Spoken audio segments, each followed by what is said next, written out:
This week we're gonna go over two very similar movement patterns, but also two completely misunderstood movements. I feel like a lot of people have no clue how to actually apply these movements into their own training and separate them by functionality. So the first one is going to be a goblet squat. So a goblet squat is a foundational squat pattern, probably the first loaded squat most people will experience once they progress up that chain of squat patterns. The second movement is going to be a straddle squat. If you don't know what a straddle squat is, think of an inverse goblet squat as far as how you're holding the load. So a goblet squat, you're holding load in front of your chest. Straddle squat, you're holding the load down between your legs, very similar to how you'd be holding a deadlift weight. So the movement patterns are going to be relatively similar.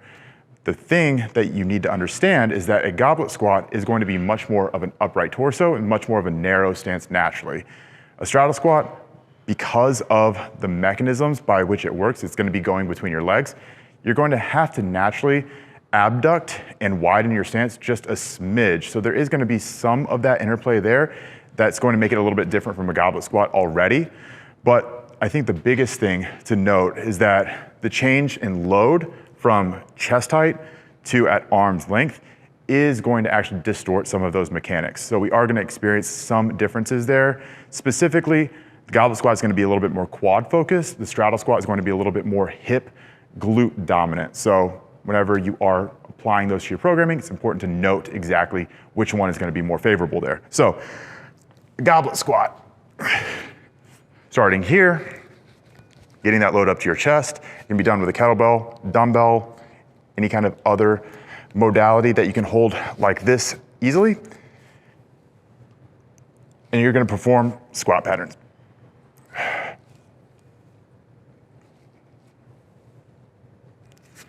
Easy enough.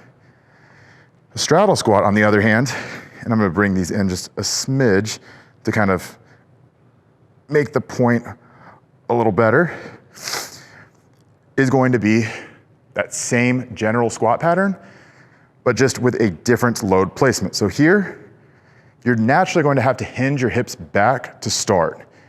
More of a hip hinge.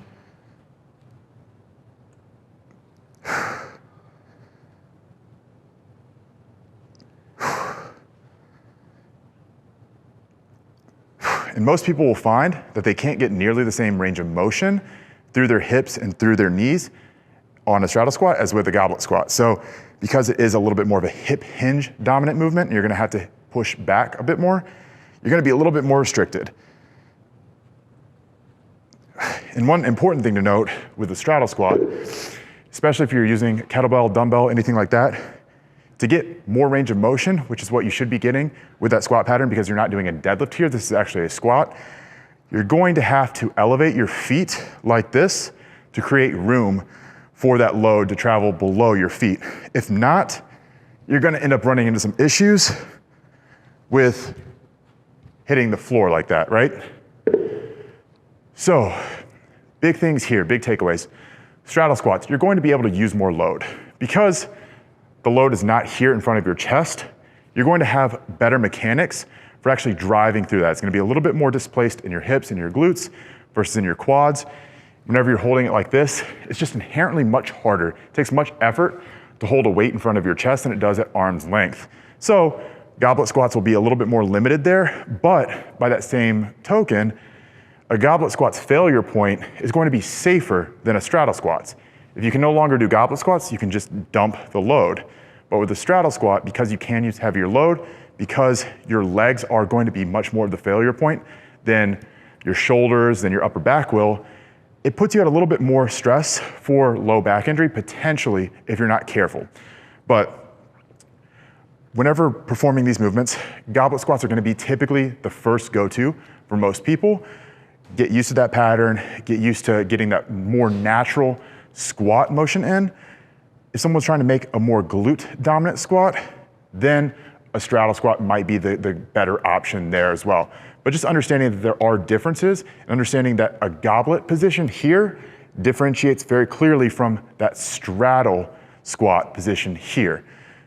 Being able to differentiate those is going to go a long way for being able to apply them correctly in your program. So there's one takeaway that you can remember from this. It's Goblet in front of your chest, more quad dominant.